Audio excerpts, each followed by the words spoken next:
Okay, awesome. How was lunch, everyone? Enjoyed it? So I'm really excited. I'm actually introducing a Planet team member. We have a lot of Planet friends here, so everyone from Planet can say hello.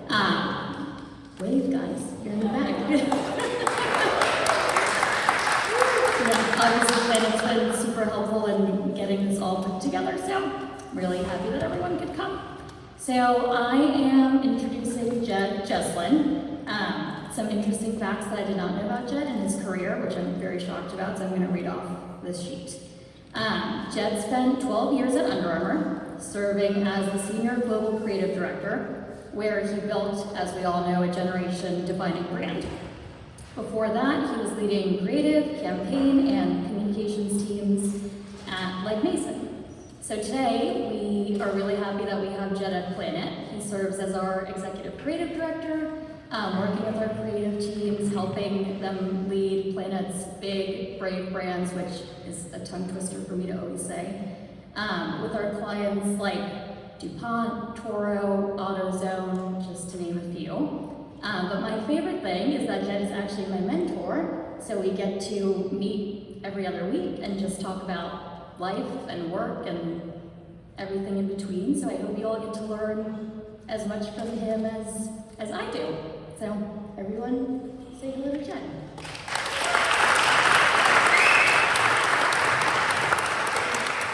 Awesome. Hey everybody. Thanks, Daisy. Daisy doesn't know this, but selfishly, I'm part of the mentor program because I want to learn from other people, so I probably learn more than Daisy than she learns from me, that's for sure. But Christy and Jack and Daisy and Matt, thanks for putting this thing together and having me speak. And everybody, thanks for coming over here and joining Baltimore. I think it smells better today.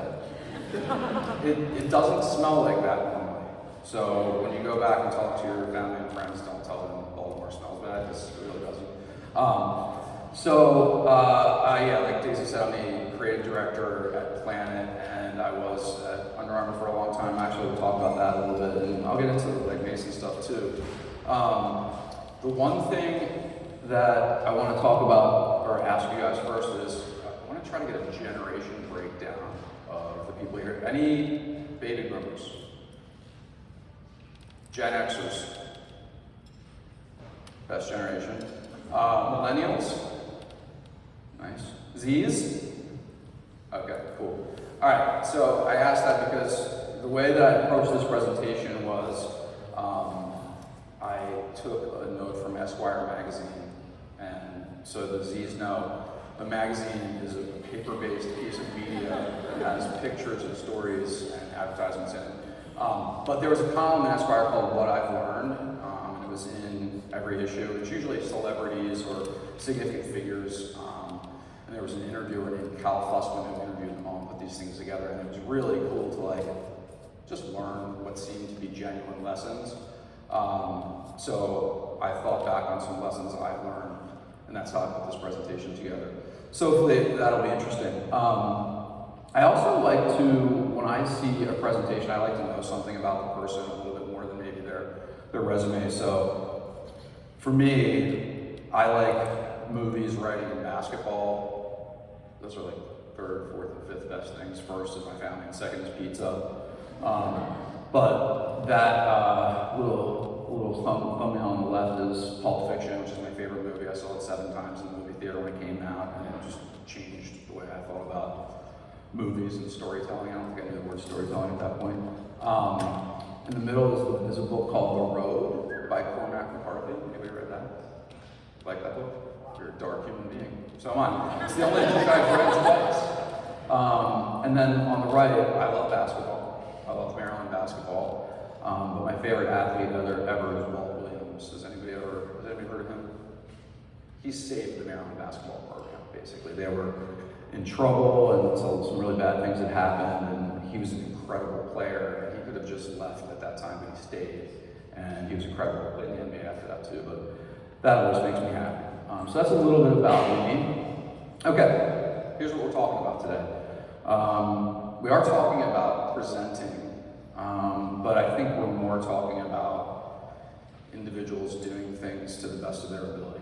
I think that's what presenting really is. We're going to talk a little about self-confidence. We're going to talk about samurai, which is probably unexpected, I think. We're going to talk about staring into the abyss, which is the audience sometimes, hopefully not today. But I think that all together, hopefully you'll understand what I think about good presenting and making an impact on people. All right, so the first thing is we'll start with belief. And I think that I will preface some of this with, I think you'll hear me talking and think that's really corny sometimes. It's not going to be though. Keep listening. Don't bail. Okay? But belief is what I believe you have to actually start with when you present. Okay, so first corny thing, right? I'm saying corny, by the way, with a C. So this is the author, J.M. Barrie, who wrote Peter Pan. And he said, the moment you doubt whether you can fly, you cease forever to be able to do it, right? So that's really about doubt. That's really about lack of belief. It's about letting something in that weakens your own thought process, which I think is something we should all try to avoid, especially when we're presenting. So going back to the University of Richmond, Anthropology 101, Introduction to Culture and Anthropology. That's where I went to school, and I really liked that class. I liked the study of human behavior. I didn't like things like accounting, econ, business law, which is why I stopped being a business major and moved on to be an English major, which gave me the chance to take anthropology.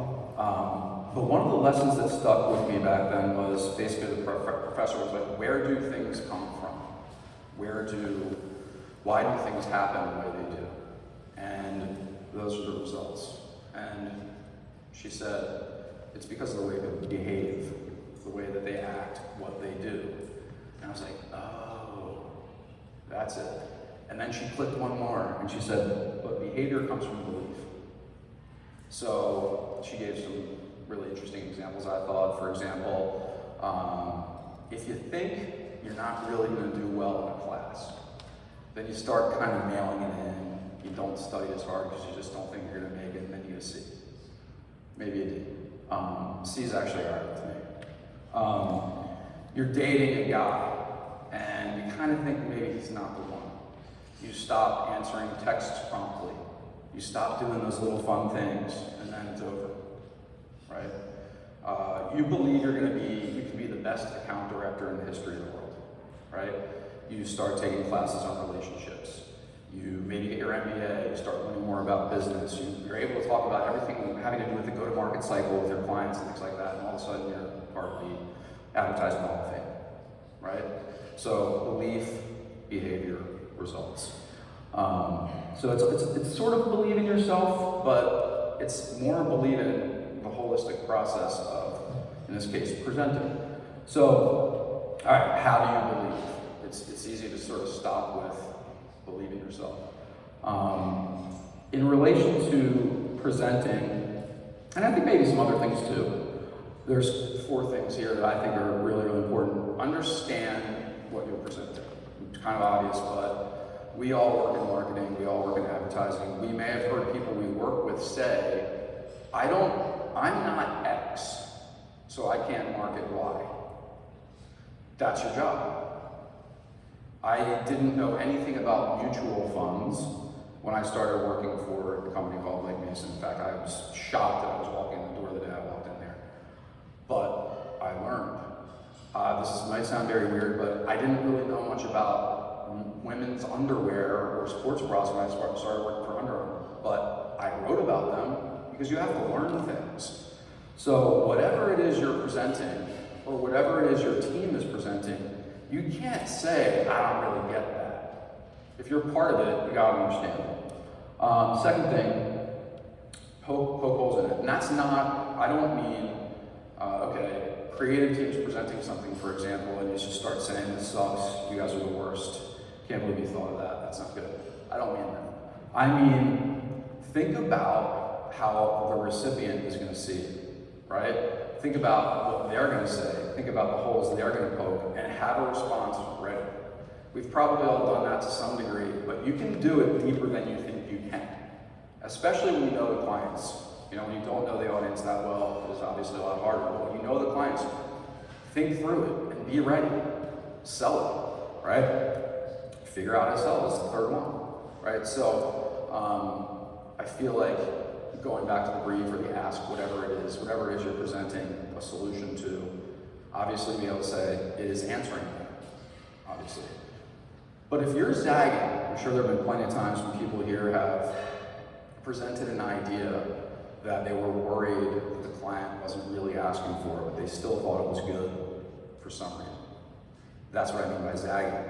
You've got to be ready to sell it to them proactively, but also reactively. Give them the chance to say, I don't know if that's right for us, and then tell them why it is. And then lastly, and I think like this is a kind of an underserved one, put your team in an ideal position. Be on your team's side if you're presenting as a group, right? You're going to be coming from a position of strength. You're going to be giving confidence to the other people on your team. You're going to give them a better chance to actually sell whatever this idea is.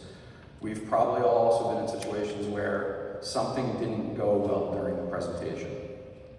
And you might have been inclined to be like, I said we shouldn't use green. Or, that's a really good point, Martha. I think the creative team hears you. Something like that. That doesn't usually help. That doesn't usually help the team. It also ends the fight. I shouldn't say fight because I don't think a client relationship should be a fight, but it is sometimes. You've been in those situations too, right? So compliment and compliment your team. All right. So I want to go through an example. Where's my Oakland crew? Here you are. I want to go through an example of some projects that I worked on that really sort of reinforce the idea of how belief can help. And so this is Steph Curry, for those of you who aren't basketball fans. He's one of the best NBA players of all time, probably the best shooter of all time, super humble guy also. And when I worked for Under Armour, we signed him, I think that was like 2013, something like that. And we were all very excited. This was before he was like Steph Curry, but it was right on the cusp. Like, he hadn't won any championships yet. People hadn't necessarily realized that he completely changed the game of basketball, which he did. I had worked with a lot of athletes at that point, and so this first shoot we did was in Alameda, California, at St. Joe's Notre Dame High School, which is where Jason Kidd went. And he was 90 minutes late, and I was like, great, it's another prima donna athlete. There are a lot of athletes out there that just don't give a shit about your schedule, and okay. But we were like very worried, and that was sort of counter to what we had heard about him. So we were trying not to be, jerks about it, but he was 90 minutes late. He walks in, and he's got huge ice bags taped to both of his knees. I mean, like massive. And he's like limping in, and he comes over, our team kind of gathered, and he apologized. He said he was sorry for being late. He was getting in extra work, and he was just going to skip meeting with the trainers afterwards and just come right to the shoot, and the trainers wouldn't let him do that. The trainers were like, you gotta ice your knees, you gotta stretch, you gotta do all this other stuff. And so he listened to them, which is why he was late. I don't think I've ever had an athlete or anyone was shooting apologize for being late. Like, that was pretty awesome. So that was my first experience with him, and just as a side note, he's somebody you can root for. So if anybody is a basketball fan, we have kids who are like wanting to have like a favorite star, he's awesome. Okay, so getting to the project that I want to talk about. So here's the situation. We're sort of like I said, we've done a couple shoots at this point with Steph. They're kind of basic shoots. They're really cool. They're nothing like sort of purpose defining. They're nothing like, who is this guy going to be in the spectrum of superstar athletes? But he's getting to that point where we need to do that. And he's also getting to a point where you don't go right to him anymore to pitch something. you actually have to go through a little bit of a gauntlet, which a big key to that is this guy, Jeff Austin, on the right. So he is a super agent. You know, he's an athlete agent, and also he's a damn nice guy. So he's not intimidating or anything like that, but he's a very important person at a very important agency called Octagon. And he's the guy who I'm going to have to talk to first to pitch an idea. Also, as a side note, he's married to 80s fitness icon Denise Austin, who you can look up. Pretty cool. I met her, she's also very nice. But Jeff was also a pro tennis player, and so he gets the idea of trying to give this athlete a position in the world beyond just, you know, taking pictures and videos of them. So we're in Oakland at this point, and like I said, we had done a shoot, and so my job the day after the shoot was to pitch a new idea to Jeff. And I had been thinking a lot about Steph over the course of time, that we'd been working together. When I met him, how he acted, obviously I follow sports and saw his highlights, watch his games and all that stuff. And interestingly, he does all these crazy things to prepare to play. So he does your typical, you know, workout, weightlifting. He does balance exercises. He does coordination exercises. He does eyesight exercises. He does agility drills. He does an unbelievable array of shooting drills. He does incredible ball handling drills. He does basic core work. He obviously does, you know, jump shooting drills, balance drills, and he just keeps doing new stuff all the time. He even sometimes spends time in a sensory deprivation chamber to clear his mind. And I was like, that's really cool. That's also what a lot of athletes prepare in a variety of ways. And I was like, that's something different. You know, like when he's on the court and he can literally shoot from anywhere or kind of do anything he wants, where does that come from? And so in talking to Jeff, I was like, I think that doesn't come from the preparation. It comes from the belief that the preparation gives him.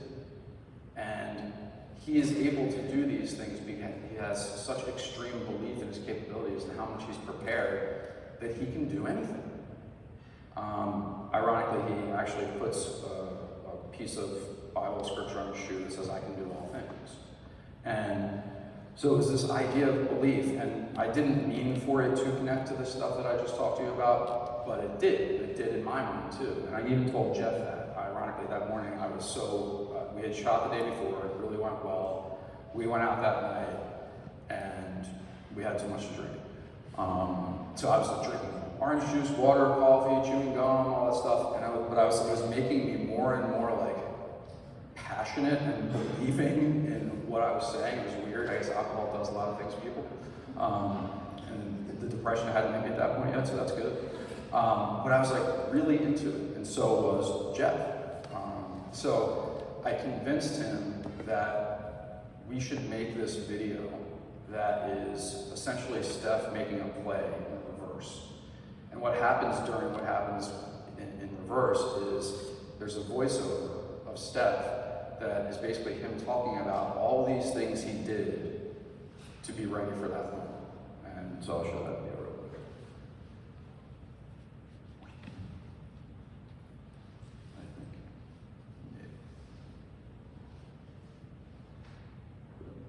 No?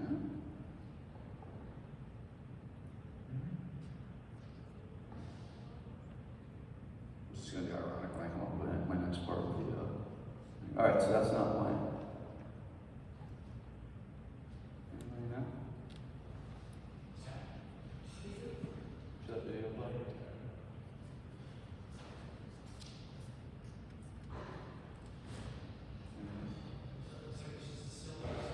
Oh, okay. Okay. That's anticlimactic, you guys. Big time. I wish I had planned that because it would go right into what I'm going to talk about next, but I didn't. Anyway. It is. I do. before it even left my hand. Why? I prepared to the point where instinct takes over. Never stop working to get better. Tighten my hand.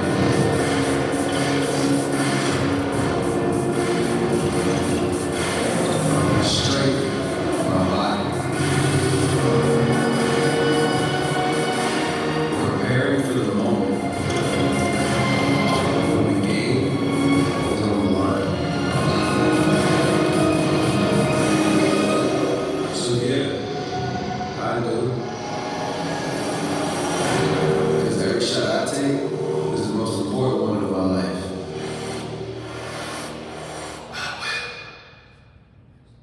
Cool. Okay, so that's sort of the beginning of positioning Steph for something that's beyond just like the greatest shooter in the game.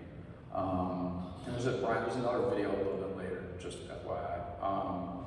So underneath of this is the rest of the slideshow. So after that video came out, the next thing we needed to do was develop a campaign for his first signature basketball shoe. Yeah, the video's later, not this. Yeah, so yeah, if you just go back to the deck. So ironically, I was like, when I was a little kid, I was like, I really just want to work on launching some of these basketball shoes someday.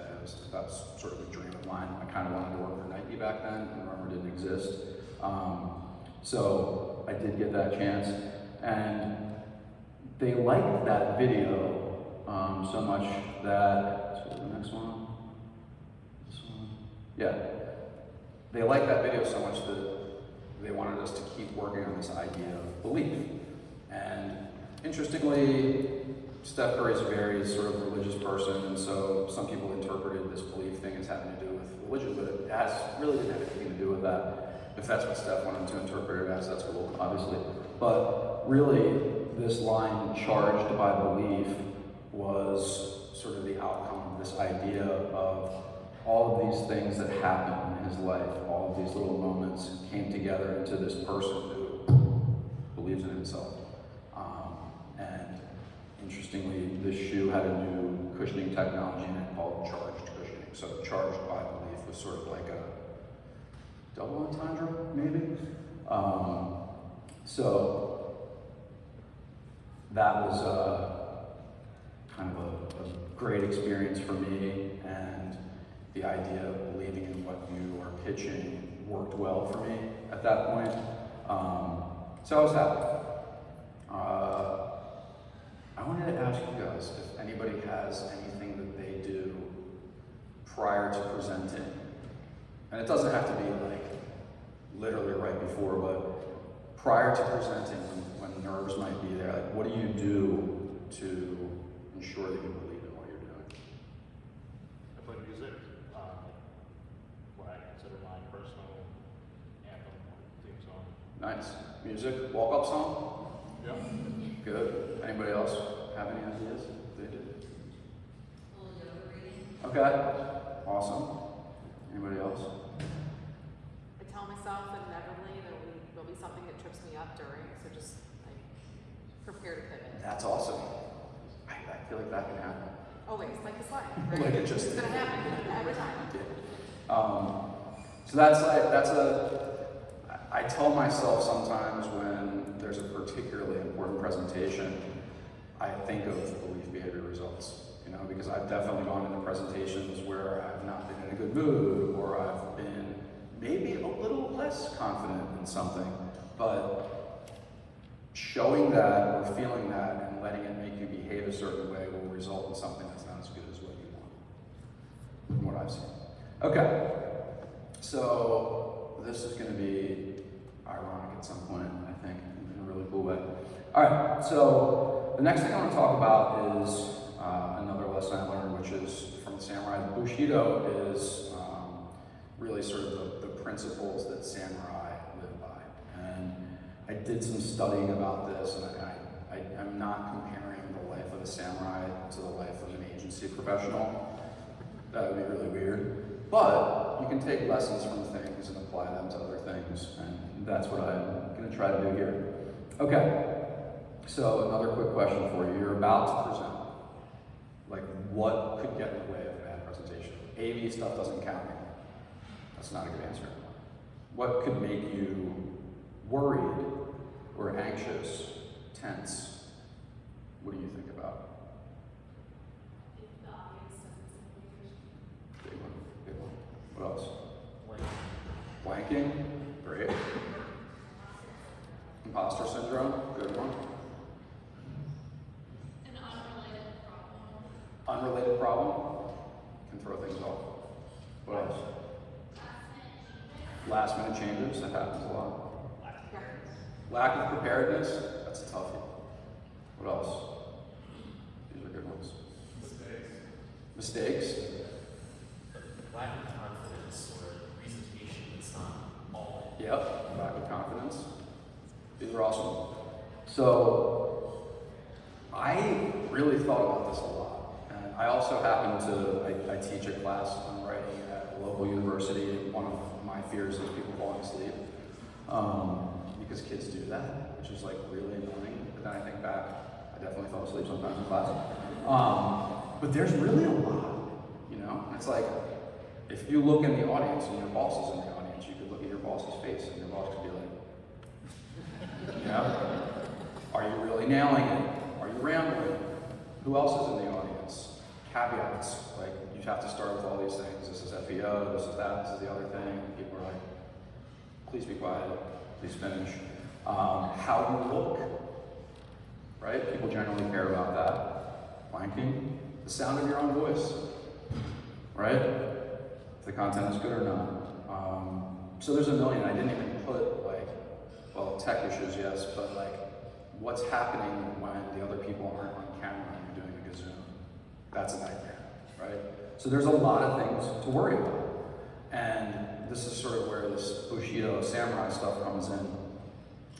And this is a quote from one of the principles, and it says, "There is surely nothing other than the single purpose of the present moment. If one fully understands the present moment, there will be nothing else to do and nothing else to pursue."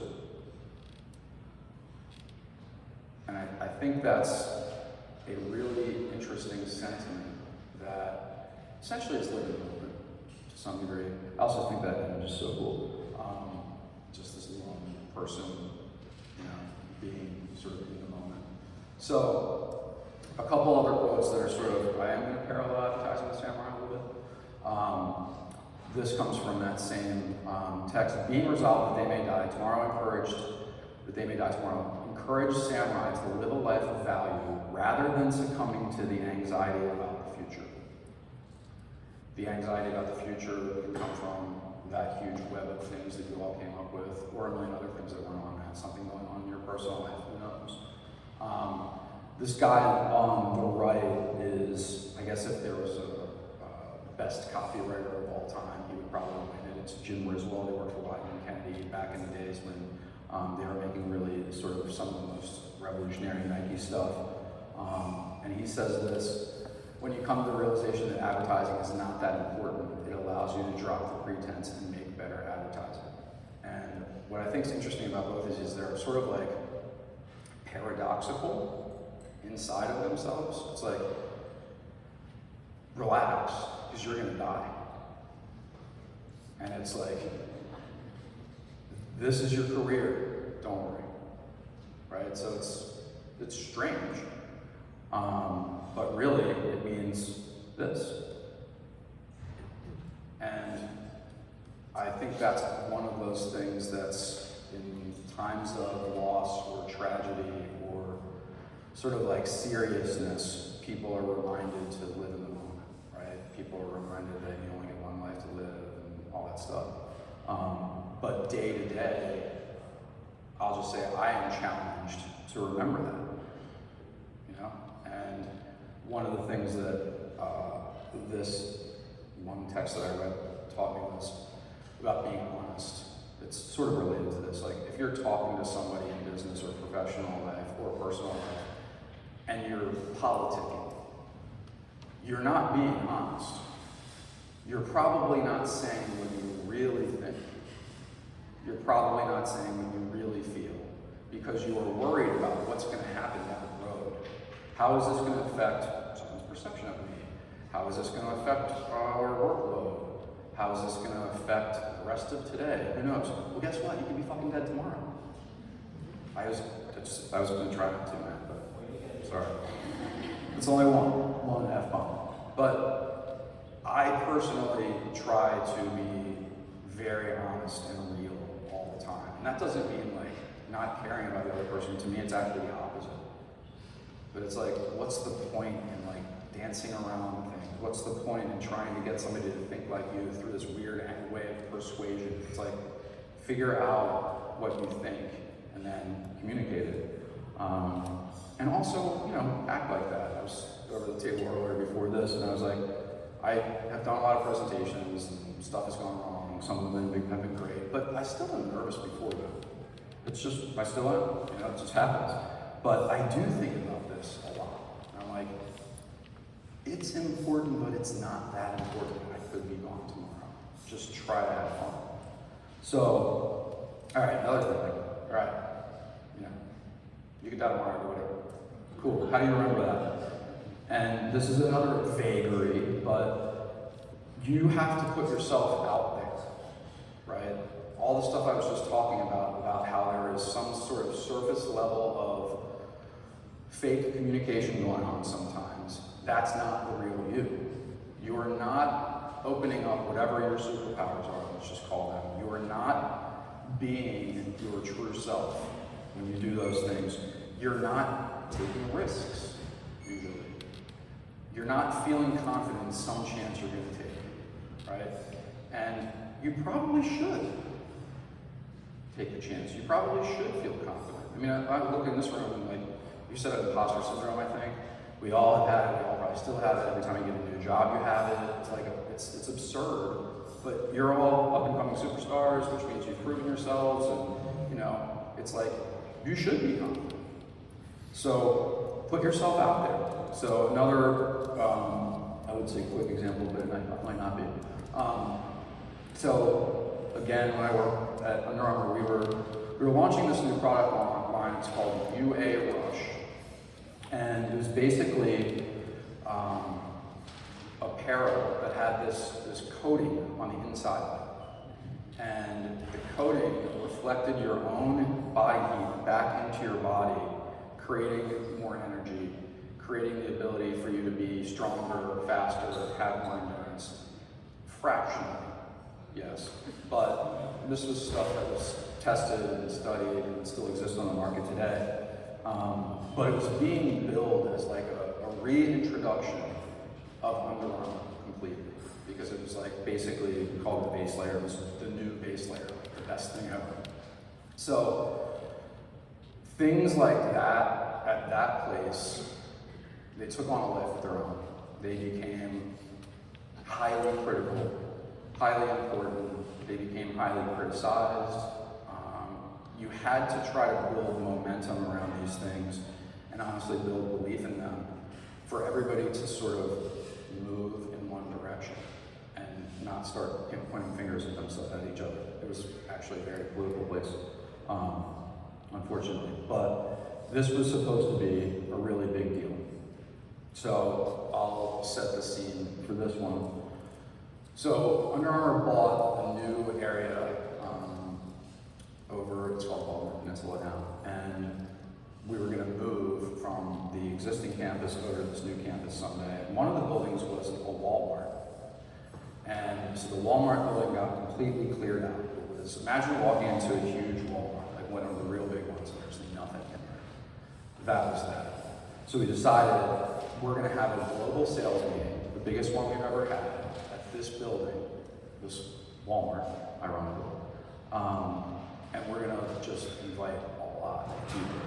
And we're going to do presentations about product, we're going to do presentations about advertising plans, presentations about all kinds of new things, even presentations about the campus.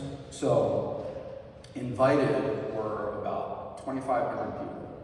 And They were from all over the world. They were all the most important people at Under Armour, all the salespeople at Under Armour, college partners, media partners, athletes. It was a big one, and I had been involved in a lot of these most of the time, creating content that was going in them. But this time, I was presenting, and I was really nervous. So I was like, how do I be myself? You know, how do I stop being anxious? And it's really hard. And the presentation that I had to do was about this product line. And so this was the kind of thing where there was huge screens on the stage behind you. The main screen was me, and side by side were animations and videos, you know, complimentary visuals that were going along with what I was saying. I was mic'd up. I had one of those earpieces in, which I had never had before, and it's an absolute nightmare. I don't know if you've ever had one before, but when someone can talk to you and you're not a professional broadcaster, it's really bad, really bad. So behind the stage, it's like a little, what I envision like a rock concert looking like in terms of the technology. There's huge cables everywhere. There's multiple control rooms. There's like servers and shit. It's crazy. And there's also about 10 people who are in the exact same situation that I'm in. They're all getting ready to present to about 2,500 people who are all these people I just said. And it was crazy to see. There were people who were pacing back and forth. There were people who were going outside to get air. There were people who were meditating. There were people who were going over their presentation for the 50th time.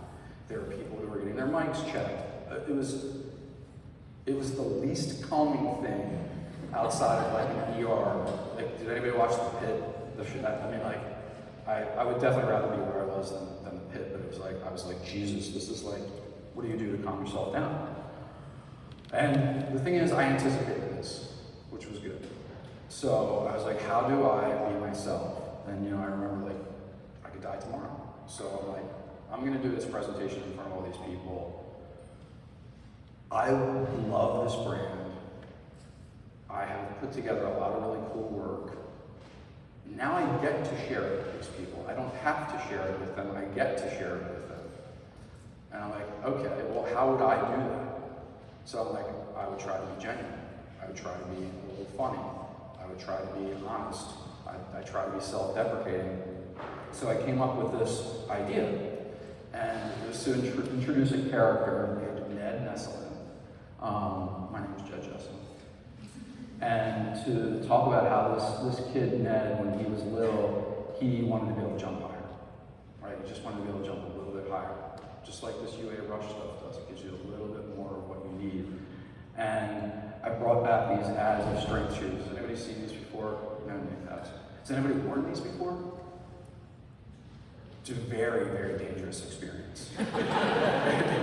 it's really tough. But I talked about what I was wearing back then. I was like, that's when shorts were just getting to be long, but they weren't really long yet. My socks were a little bit high, and you know, I was really sweaty, and I did have hair, but I basically described myself and pretended it was this other guy, I never got that, and made them laugh.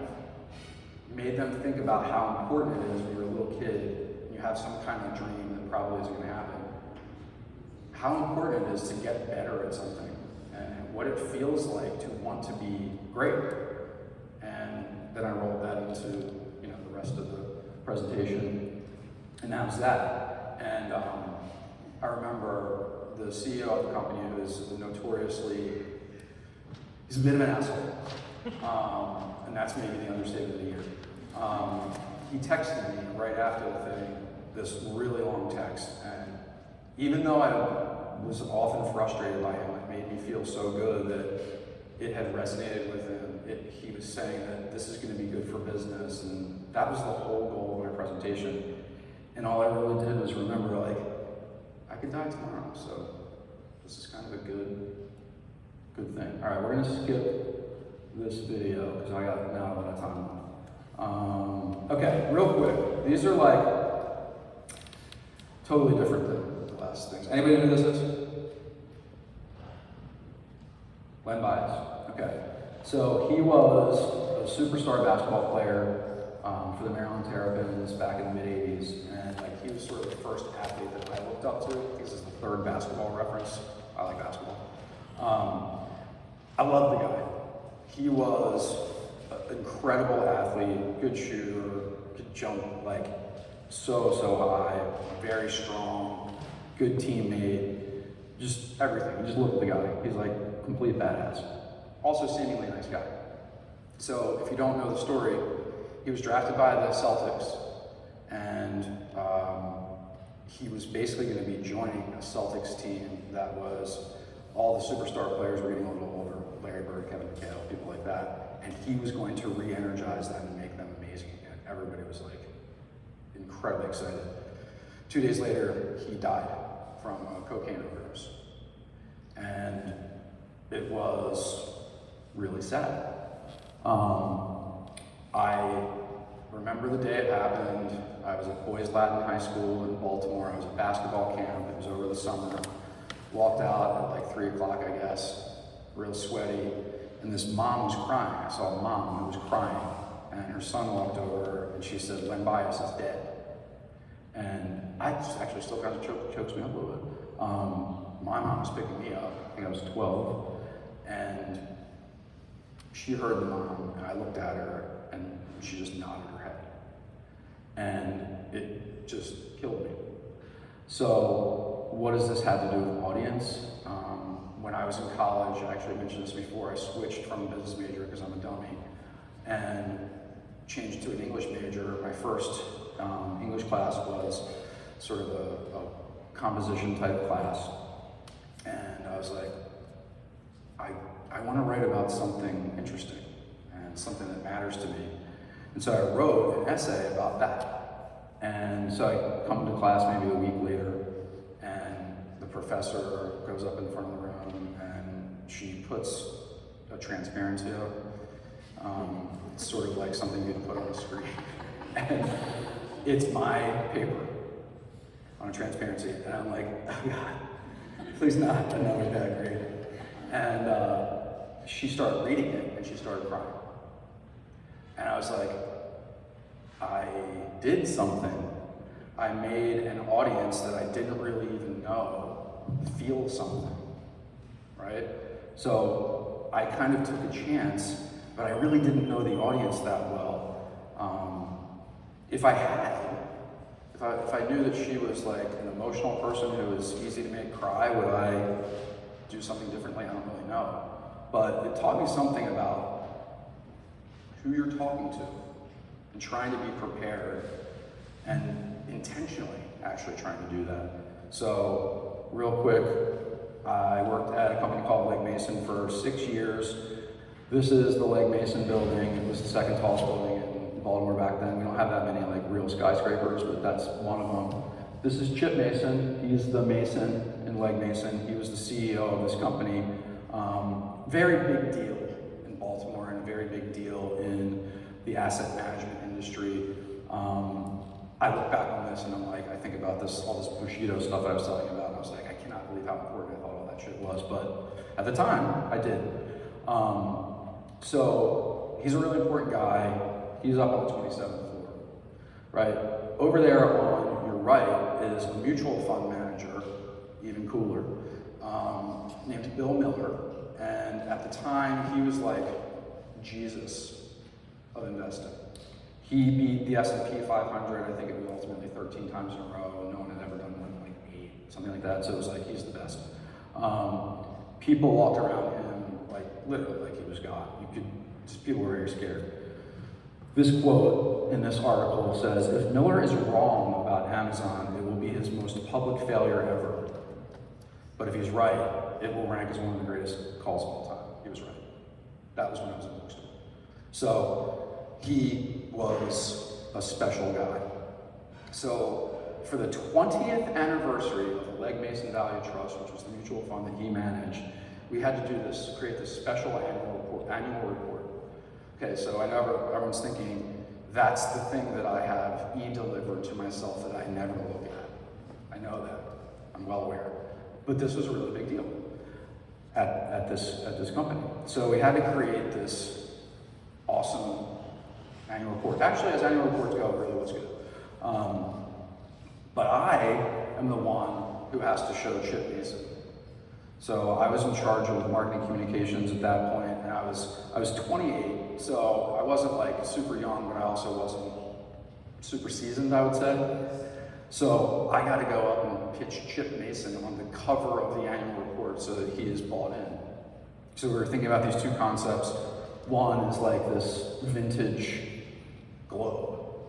Bill Miller is just a really sort of global thinker. It's a domestic fund, but he's like a global thinker and just super smart. The other one, Compass Rose, like he'll go anywhere to find value for investors and blah, blah, blah. So we have these covers, we have these two mock-ups. I go up to the 27th floor and I'm like, how do I pitch this guy? Like he's, you know, multi-millionaire, maybe billionaire, and I'm a 28-year-old kid who doesn't know shit about anything he's been through. I'm like, he's gonna tell me to get out, he's gonna fire me, he's gonna tell me this is trash. I have no idea what to think, but I'm like, I am ready. I have these two pitches, they're on my head. Get up there in the elevator, walk through the doors, I see him, he's over there. Let's imagine he's over there. He's looking out the windows from the 27th floor at all that he surveys. Fucking owns the whole world, you know? And I'm like, So I walk over, I'm like, hi, Mr. Mason, I'm JED, doesn't know me. And I'm like, and he's like, yeah, you've got something for me to look at. And I'm like, yeah, these are the two covers of the Value Trust annual report. And he goes, well, it's not a global fund, so let's just go with that. And that was fucking it. I was like, you know, you guys have pitched things before, it usually takes longer than that. And oftentimes they're like, you're not good, start over. That was it. 2 seconds. And the point is, I'm going to skip this last story because I think I'm running out of time.